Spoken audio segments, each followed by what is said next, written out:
do documentário histórico de Sertãozinho do ano de 1956, organizado pelo Dr. Furlan, a presença de Dalfano Prates. Um delegado e tanto. Sertãozinho, ao ser elevado à categoria de distrito policial, teve naturalmente seus delegados, subdelegados e inspetores de quarteirão. Gente nossa! Raramente aparecia por estes lados uma autoridade de carreira. Terra de promissão, para cá convergiam toda espécie de indivíduos e as autoridades precisavam ter pulso forte para manter a ordem. Diariamente, desordeiros e malandros, sem eira nem beira, perturbavam o sossego público. Rixas, brigas, mortes, roubos, raptos, etc. deixavam aturdido o mais calmo e pacífico policial.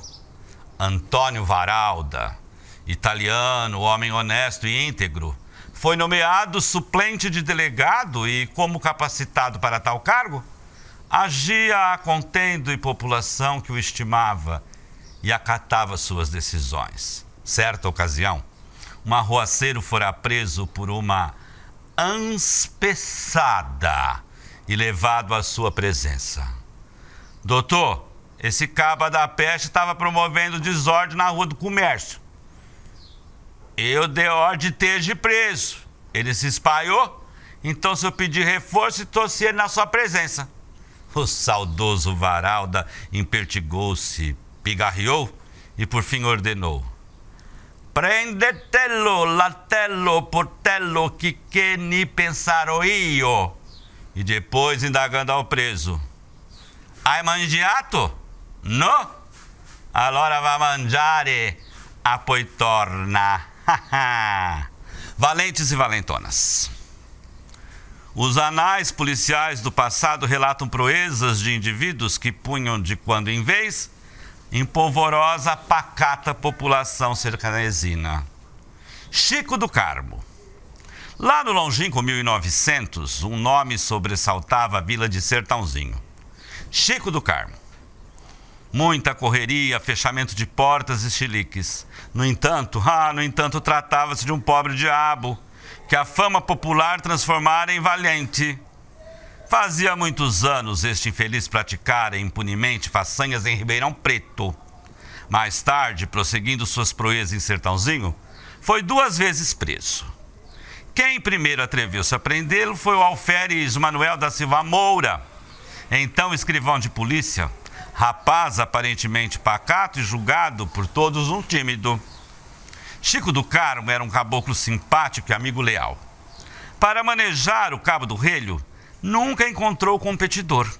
Seu mal era a bebida, sim, a bebida. Depois das libações alcoólicas, atirava as garrafas de encontro ao assoalho, gritando: quem de baixo, garrafa vazia, é bananeira que já deu cacho.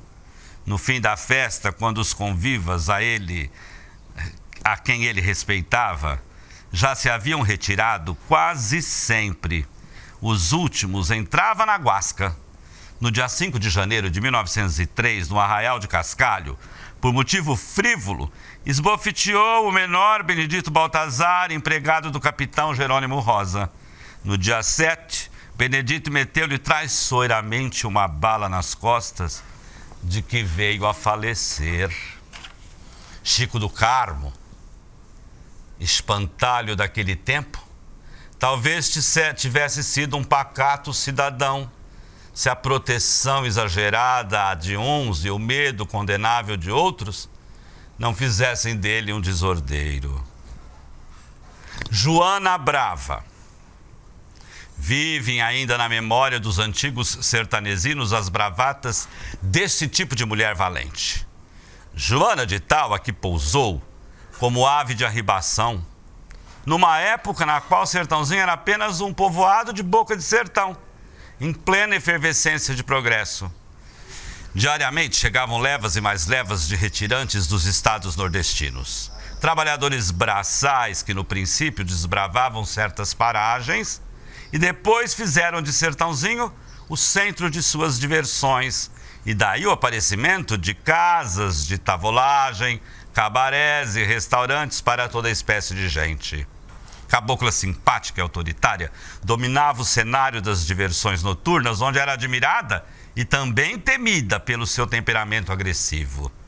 Investia com tal impetuosidade contra o caboclo que a contrariasse, que este se via obrigado a retirar-se por entre gargalhada dos presentes. Brava foi naqueles idos tempos a protagonista do mais pavoroso crime que abolou o pequeno povoado de Sertãozinho.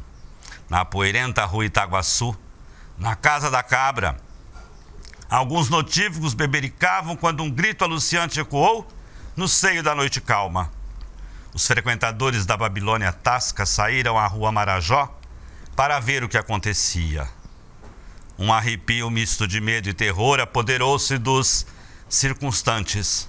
Lá estava Joana Brava, com as vestes em farrapos, cabelos desgrenhados, volteando no ar afiada foice, com a agressividade de uma fera investida contra todos quantos lhe se aproximassem. Passados alguns dias, foi encontrado no leito da estrada de ferro um corpo, cuja cabeça decapitada prendia horrivelmente.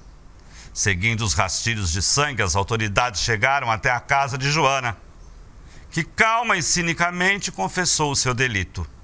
Por muito tempo, os seus gritos ecoaram dia e noite na sombria masmorra da cadeia velha, onde talvez tenha falecido, deixando à posteridade a triste lembrança de uma época em que Sertãozinho desbravava suas terras num ambiente de trabalho e aventura.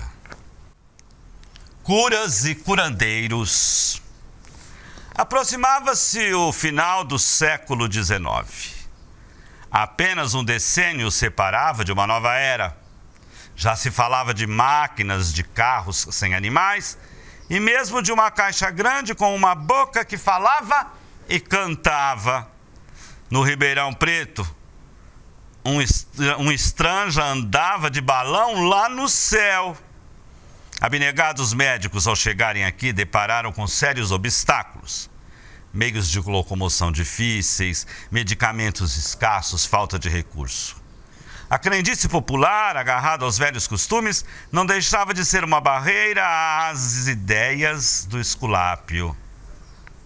Antes, já a fama de grandes curadores tinha formado em torno destes personagens consagradoras de lendas.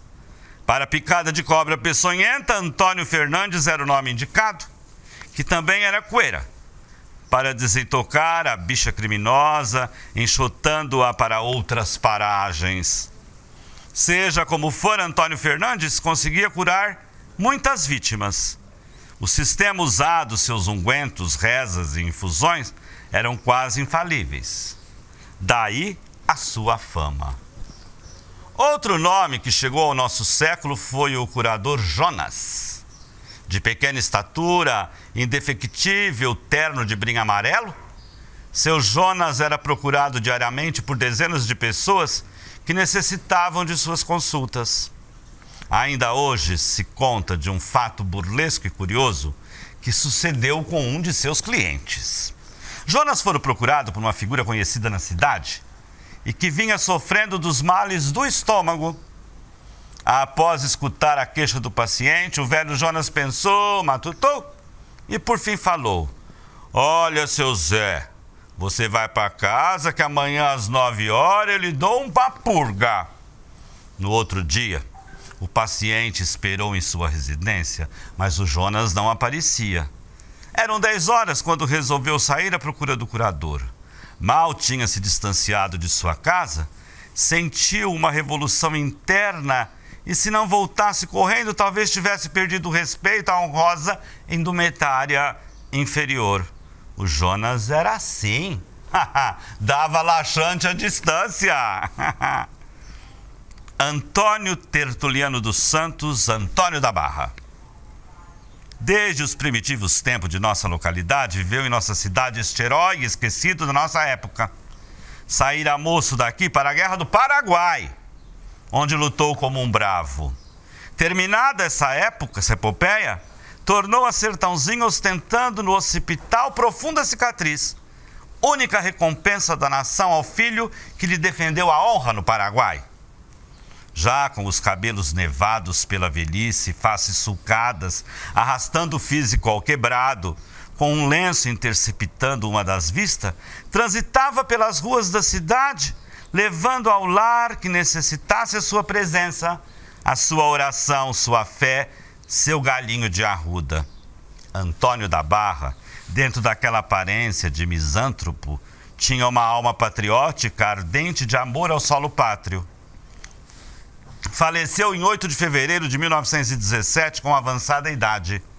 E no término de sua existência, vendo-se esquecido pelos seus patrícios, teve o riso nos lábios e o pranto no coração. Antônio Fernandes.